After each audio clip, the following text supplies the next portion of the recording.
The courtroom held its breath, gripped by an unnerving silence that had nothing to do with the judge's authority. All eyes were fixed not on the child witness nor the accused man, but on the German shepherd sitting stoically beside the girl. Suddenly, the dog's body went rigid, a low, guttural growl rumbling from deep within its chest, a sound that vibrated through the tense air. It wasn't loud, but it was filled with a chilling certainty, directed squarely at the defendant, Arthur Finch. The man flinched, a barely perceptible crack in his composed facade. What dark secret did this animal sense?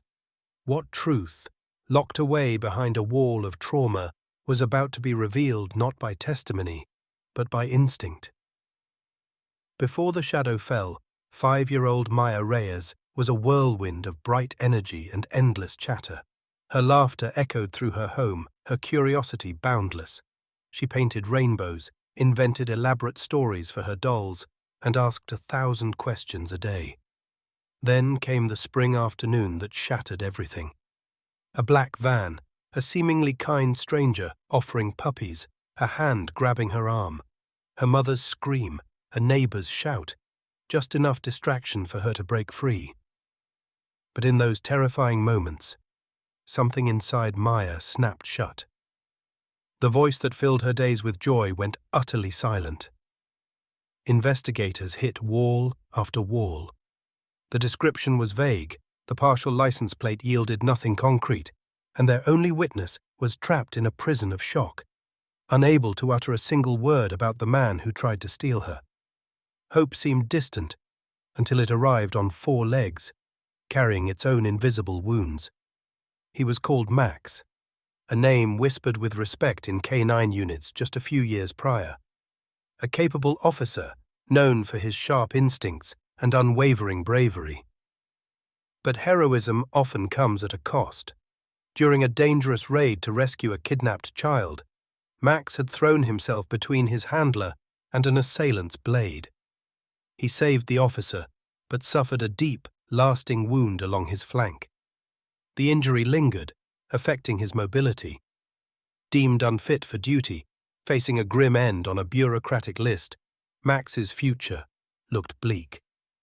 That's when Dr. Evelyn Reed, a specialist in therapy animals, saw the unbroken spirit behind the scars.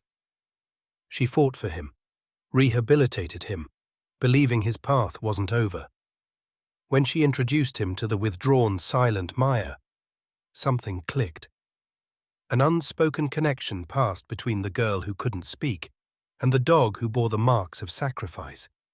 He became her shadow, her anchor in a world suddenly filled with fear. That unique bond, formed in the quiet language of shared trauma, was now under the glaring scrutiny of the courtroom. As the trial began, Arthur Finch sat with an unnerving calm, his unassuming appearance masking something colder. The prosecutor, Eleanor Vance, gently guided Maya through her account.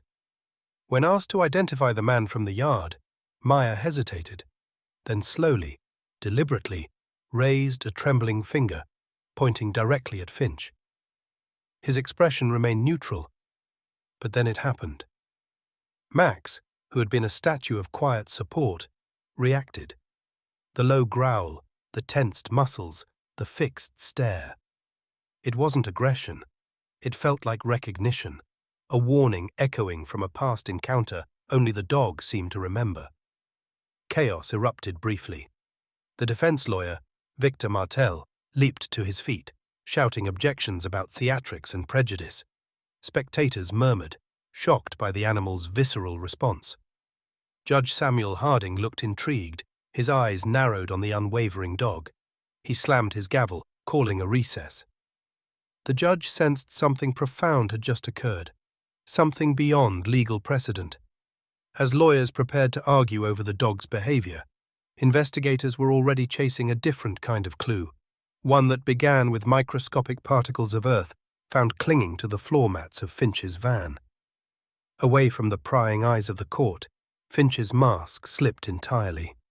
Alone with his lawyer, the smugness evaporated, replaced by a chilling fear. "That damn dog," he muttered, fingers drumming nervously. It remembers. He couldn't fathom how, but the animal's reaction had unnerved him deeply. At the same time, Agent Marcus Bell and his team were working tirelessly. They revisited the partial license plate, cross-referenced databases, and re-interviewed neighbors like Helen Peterson. The pattern was undeniable. Multiple children had vanished under similar circumstances in the surrounding areas over the past 18 months.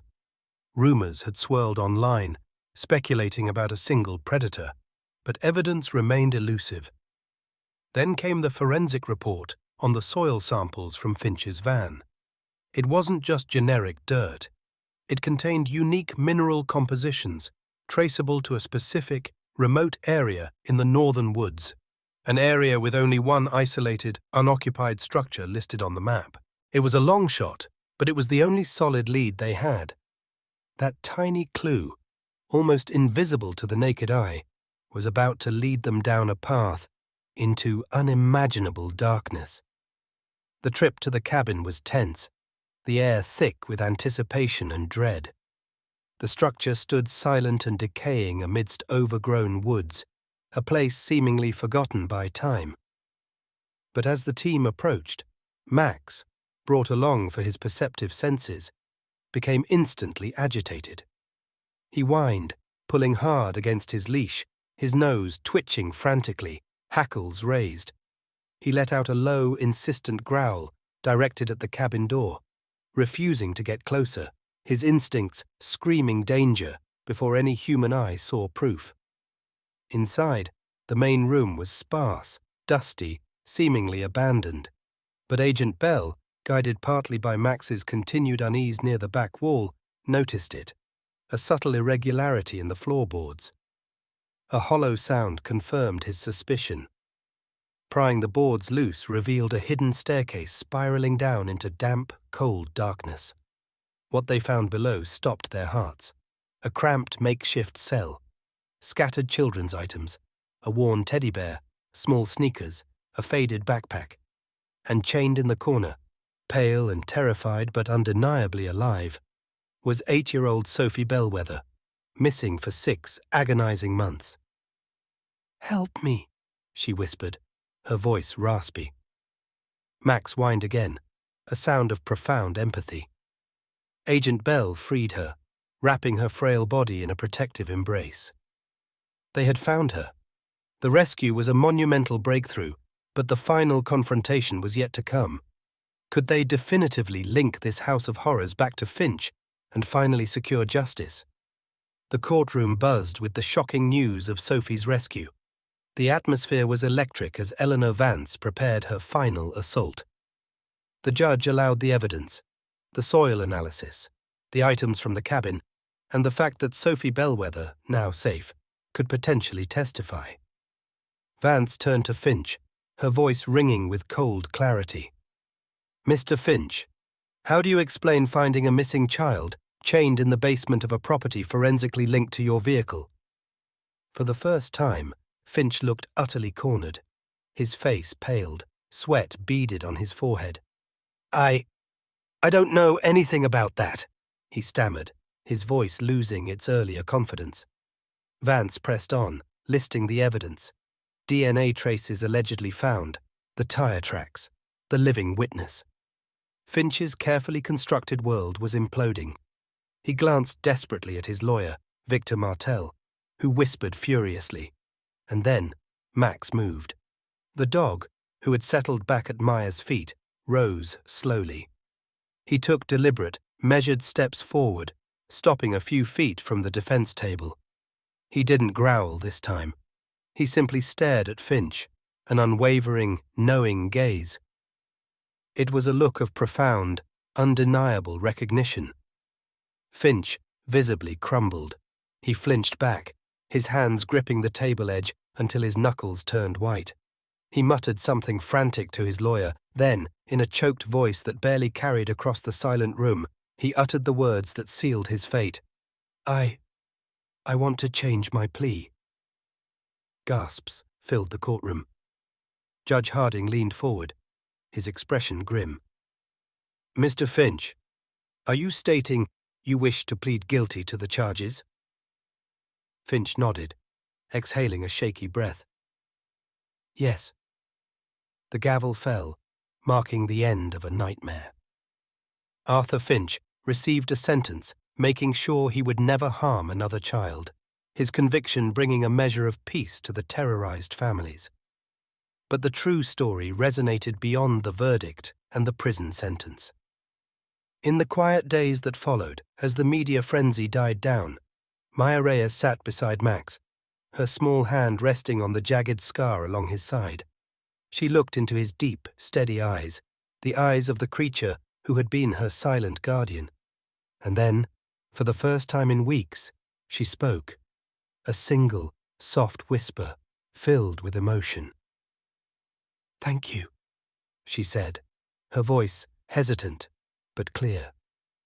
Tears streamed down her parents', Clara and Daniel Reyes's, faces as they witnessed their daughter taking the first step back to them. Max responded with a gentle nudge and a soft whine, his tail giving a slow thump against the floor.